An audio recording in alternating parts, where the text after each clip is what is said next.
Will Ragabi's procedure succeed? Are we any closer to finding the truth about Helena? We'll be covering these questions and more in this video. Welcome to Square Eyes, a channel where we recap, review and take a sideways look at your favourite TV shows. Let's jump straight into the recap. The episode opened on Miss Cobel in her car, and it seems she just kept driving after she nearly ran Mark over at the end of the last episode. She's in the middle of nowhere, but seems to have a plan. Outie Mark has some sort of plan too, as he times his journey from the car park to the elevator to try and get there as quickly as possible. It's not yet clear why though. Innie Mark is just as fired up. He's making missing posters of Miss Casey, and wants the MDR team to help to circulate them around the other departments. Helly and Irving are on board, but Dylan is busy with work and says he'll get to it later. Mark and Helly go to visit other departments, and while they're walking the corridors, there's a moment between them where it seems like they might kiss again. They're both too awkward to act on the feelings though, and the moment passes. Then Irving tells Dylan that he's recreated the paintings that he saw on the outside. He suggests to Dylan that they could go looking for this place. Dylan is evasive and seems keen to stay at his desk to do his work. Miss Wong then shows up to take Dylan somewhere, while Irving leaves the office to go on his travels. He flashes Miss Wong his hall pass, and she shows no reaction to him leaving. There's a surprise waiting for Milchick when he arrives at the office, as Natalie is there waiting for him, and the board are on speakerphone. While the scene feels really creepy, it seems like the purpose is to reward Milchick for his recent efforts with some artwork. The paintings are replicas of the usual artwork of Lumon's history, but they've been inclusively re-canonicalized, which is their way of saying they've clumsily changed Kia Regan's ethnicity in a weird attempt to help Milchick connect with them.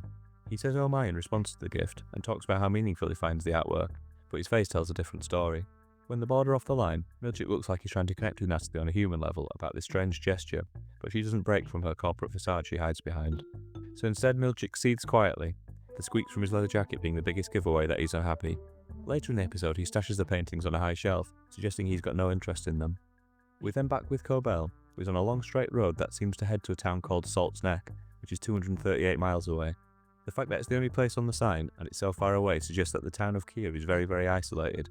Cobel looks at the sign, and then looks back at the breathing tube we saw last season in her shrine, and it seemed to have her mother's name on it.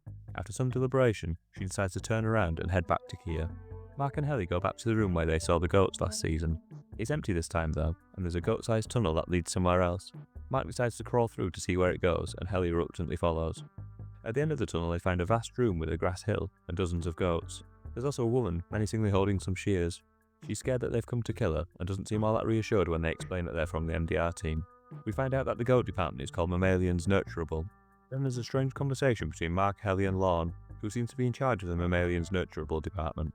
They ask her about Gemma, but she evades the question and tells them to leave. When they don't, Lorne rings a bell which summons the other members of her team, a motley but threatening bunch that circle Mark and Helly.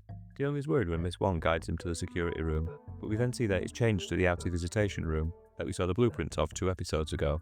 Inside, Dylan's wife Gretchen is waiting for him, and he's been rewarded an 18-minute visitation for his good work.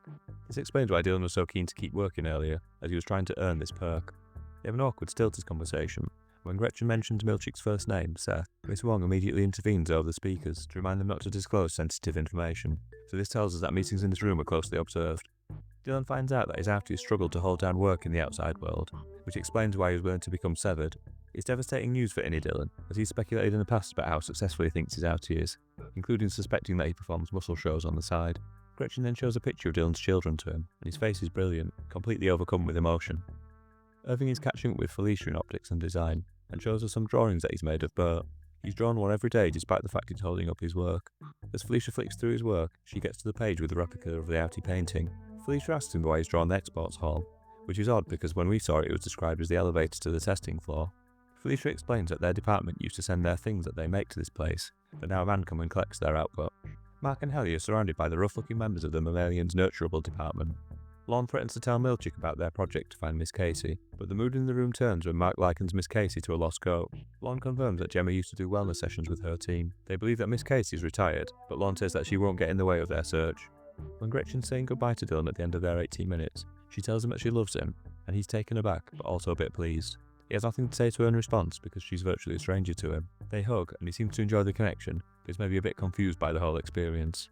Then we see Gretchen and outie Dylan interact, and he's clearly a bit of a layabout. He's lounged on the sofa, reading instead of taking care of his kids, and Gretchen has to remind him about all his responsibilities while she's off, seemingly going to work as a security guard. Dylan asks her what it was like meeting his innie, and she gives a very vague response. Natalie is visiting Rickon in the next scene, and she seemingly loves his writing, though not nearly as much as Rickon loves her loving his writing. He's delighted to feel recognition for his objectively awful writing. Devon comes home, and Rickon explains to her that Lumon are interested in making an innie-friendly version of his book, following the real thing somehow making it into the 7th floor last season. Devon then visits Mark to help him with a craft project, which involves cutting letters out of felt and sticking them on a powerful light. Felt to spell out who is alive, and we find out later that he's trying to shine the light into his eyes in an effort to burn the message into his retinas, so his innie will see them, which also explains why he was timing his walk from the car to the lift in the start of the episode. Ellie's about to get into a chauffeur-driven car after work, but then sees that Cobel is waiting for her in the car park. She tells Helena that she'll only return to work if she's allowed to be in charge of the MDR team, and also wants Milchick to be sacked. Helena isn't impressed by Cobel trying to dictate terms, but after exchanging insults at each other, Helena calls Natalie to arrange for them to speak to the board. Cobel follows Helena back inside, but something spooks her, particularly when she sees Helena's driver. She turns and goes back to her car, looking scared. She drives off at a speed that suggests she's in fear for her life. Outie Mark is in a remote location, practicing shining a bright light into his eyes when suddenly he's interrupted. It's Dr. Rugabi, who used to work for Lumon but is now working against them. She was the doctor that carried out the reintegration procedure on Petey last season, as well as murdering Mr. Craner. Rugabi explains how stupid and dangerous Mark's plan is, because the switching process in the lift will dilate his pupils and erase the message burned in by the light, not to mention the risk of damaging his eyes, and the fact his innie wouldn't have a method to answer back even if he did get the message. Rugabi tells Mark that reintegrating will be an easier way to get the message inside. Mark is reluctant at first, but changes his tune and Rugabi says that he's seen Gemma alive. Confirmation of his wife potentially still being alive is all the motivation he needs to allow someone he's barely met to mess around with his brain. Neither of them are in the mood to hang around, so in the next scene we see Rugabi hooking up her equipment in Mark's cellar. It looks quite different to the surgical setup we saw for Helly having her chip put in last season. This approach seems pretty cobbled together and experimental. As part of the reintegration process, Rugabi asked the same questions that Mark asked Helly in the first episode of Season 1 when she first woke up.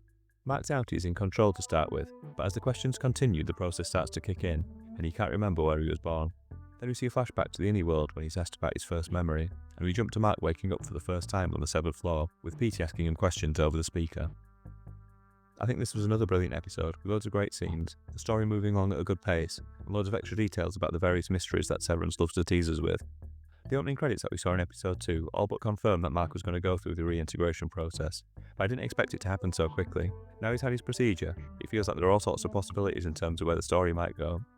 I'm really pleased that the show didn't string out Mark's decision to reintegrate, as it means we've got 7 more episodes of the season to explore what happens when outie and innie Mark can swap and blend together. My impression is that a successful reintegration would mean that the innie and outie are merged together. From the information we've been given, it seems more likely that whatever Rugabi has done will mean that Mark is able to switch between his two selves without being in the Lumon lift. It felt completely believable that Mark would sign up to this process, even before Rugabi had finished her pitch to him. He was dead against the idea up to the moment he received confirmation that Gemma might be alive somewhere inside Lumon. Everything we've seen about outie Mark so far has told us how ruined he still is by grief for his wife, and the lack of care he takes for himself also suggests that he doesn't value his life all that highly. The decision to go through with a very dangerous procedure makes sense to outie Mark, because the rewards are potentially huge, and either through death or success, he'll find relief from the inner pain he's been feeling about his wife's death.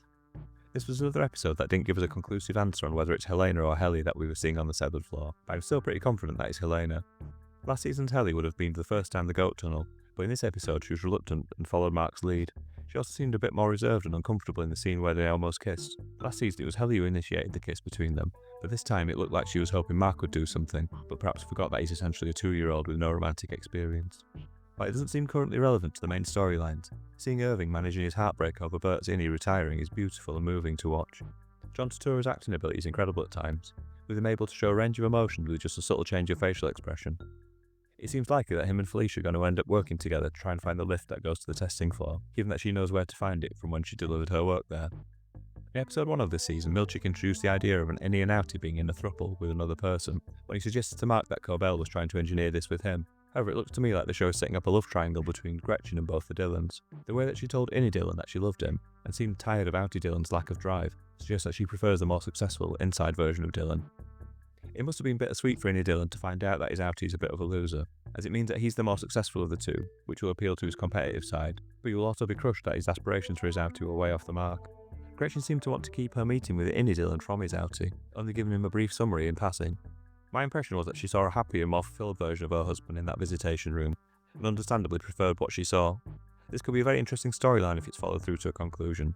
Could innie Dylan reintegrate and take over his outie's life, or might be some kind of conflict between the two sides of him? I love that Lumon have approached Rickon to adapt his book for innies. Up to now, Rickon has been a sort of comic relief character that doesn't add a great deal to the main story. But now with him essentially working for Lumon, it'll give him a bigger role in the story.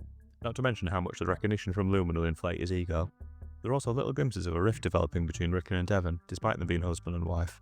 When Natalie tells Devon that she must be proud of Rickon's work, he gives an audible suggesting he thinks his wife should appreciate his writing more.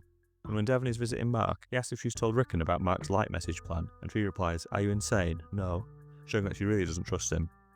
Another great moment in this episode came when we saw Milchick with the paintings. It feels very topical given this episode was released at a time when the US government has slashed their inclusivity programs, and many large companies are following suit. Lumon's ham-fisted attempt to foster company spirit among minority groups clearly had the opposite effect on Milchick. Understandably, being given paintings with clumsy blackface applied to existing imagery ends up alienating and infuriating Milchick. What Natalie felt about her copies of the inclusively recanonicalised paintings isn't clear, because she never lets her fake exterior down. With Milchick, it did seem pretty obvious that he hated the gift that he was given. If his facial expressions weren't enough of a clue, he also stashes his paintings high up on a shelf too. It makes me wonder how much Milchick buys into the Lumon philosophy. Could it be that he doesn't believe in the mission of the company, and he has some other kind of agenda? We never really know what's going on inside Milchick's mind, but this episode had hints that he may not be entirely happy with his employer. Someone that does seem very attached to the work on the severed floor is Harmony Cobel, who seemed to be torn between running away and getting her old job back. The way that Cobel retreated rather than go to the meeting with the board suggests that she knew that they were going to do something nasty to her.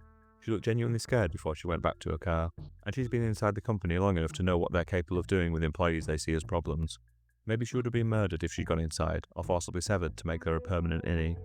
Once again, this show manages to tread the line perfectly between giving the audience information and teasing us with the various mysteries that they spun in the story. They give us enough to keep us interested, but not so much that we don't desperately want to watch the next one to find out more. Hopefully the next episode will be just as revealing. My favourite line in this episode came from Dr. Agabi, when she was trying to talk Mark into reintegrating by saying, "I'm better at it now," despite the fact the last known time she'd attempted this procedure she killed the patient. Maybe there are other severed employees that she's successfully reintegrated since, but my feeling was that she was just talking rubbish to try and talk Mark into doing a very experimental process. I'm not sure I'd have been quite so quick to accept as Mark was, but then again he's obviously feeling desperate, and will do anything to try and find his wife again. My feeling is that Agabi isn't any better at reintegration, and we'd like to see Mark have a similar experience to Petey, though Mark has the protection of plot armour, so probably won't die. The end credits for this episode are black text on a white background, when it's usually white text on a black background. I wonder if this flipping of what we're used to seeing is a hint towards how things are going to be flipped around in upcoming episodes, with innies on the outside and outies on the inside. When Mark and Helly are forced to show their belly to the Mammalians Nurturable team, it's because of the rumour about the MDR team that we first heard from Bert last season. The optics and design team had also heard that the MDR team had pouches, but he seemed to have dismissed it as a silly rumour. But the Mammalians Nurturable guy felt certain that they did have pouches, even when presented with evidence that they don't. I don't know if it's just me, but Miss Wang's posture and the way that she appears in rooms without being seen to walk into them is reminiscent of the two girls in The Shining. They've done a brilliant job of making her character eerie and a bit scary. Another little detail I noticed that may be meaningless, but could be relevant to the story later on, was Gretchen's work clothes. She looked to be wearing a security guard's uniform before she left for work. It wouldn't stun me if she was a security guard for Lumon, and that her job will become relevant to the plot later in the season. I thoroughly enjoyed hearing another passage from Rickon's book in this episode. The section that Natalie read out was complete gibberish, about how wine can improve your mood, but it's too expensive and therefore explains why poor people are miserable. There will be some sort of bigger plan about bringing Rickon into Lumon, but it can't be because of the wisdom in his writing, because there isn't any. I'm very excited about the next episode, because there are loads of interesting storylines all happening at once this season. Firstly, we should get to see how successful Agabi's reintegration went with Mark. My guess would be that it's neither a success or a failure, but somewhere in between. Either way, it should give him more options in his search for Gemma. I also hope we get to see more of Gretchen and Innie Dillon together to see how things progress with them. Irving and Felicia also seem likely to go explore the corridor with a lift at the end of it, which seems vital as it was the last place we saw Miss Casey. And obviously I'm still hoping for confirmation one way or another about whether it's Helly or Helena on the severed floor. At this stage it would be more of a shock to see proof it was Helly on the inside. Miss Cobel still seems like she's relevant to the story despite seemingly being on the outside of things. I wonder if she'll turn on the company after basically fleeing for her life in this episode. There's also Helena's outie life that we've not seen much of, and Milchick's relationship with the company now seems in doubt too. So with only 3 episodes done out of the 10 we're going to get this season, it already feels like there's a lot of story to get through in order to have everything somewhat resolved by the end of the season. Thank you for watching this video. Everyone watching that is subscribed is entitled to a free music dance experience. If you're not subscribed, then it's off to the break room for you. But seriously, subscribing is a great way to show me that you like the video and that you want me to make more of them. It may also help other people find this video. Goodbye.